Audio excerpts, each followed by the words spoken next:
Ben Simmons has caused massive damage to his reputation. Can it be salvaged? Like one of Yes' $120 plain white t-shirts, it's simply too much money to spend on a product that isn't necessarily worth it. Simmons is just too expensive.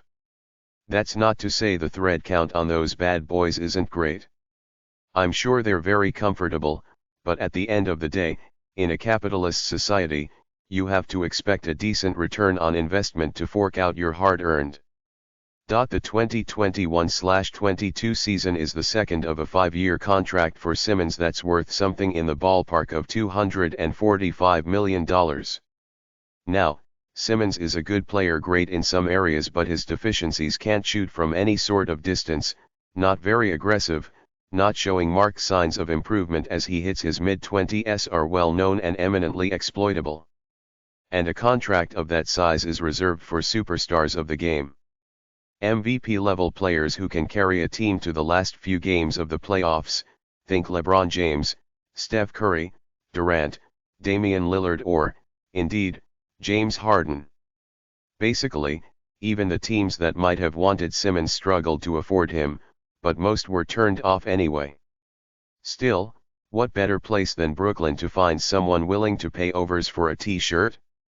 The Nets had Harden on the books on similarly massive money, and while the 2018 MVP has infinitely more credentials to back up that price tag, he had made it clear that he too wanted a sea change.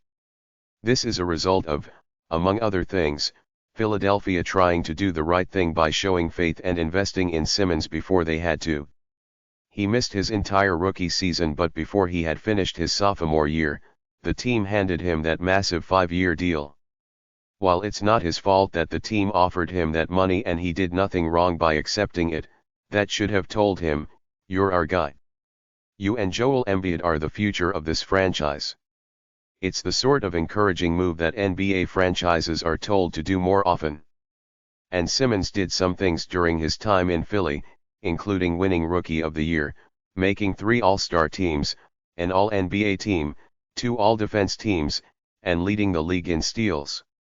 Again, he's a very good player. But a few years later, that monster contract made him next to impossible to trade, and was also how he could afford a US $300,000 fine every time he missed a game. Why was Ben so mad at Philly? Because of what can only be deemed light criticism from his team in the wake of a playoff capitulation last year.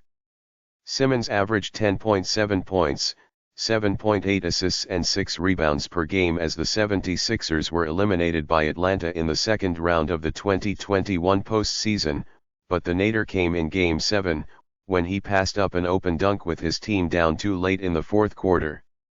After the game, Embiid described that as the turning point, and when coach Doc Rivers was asked if Simmons could be the starting point guard on a championship team, he said, "I don't know the answer to that right now.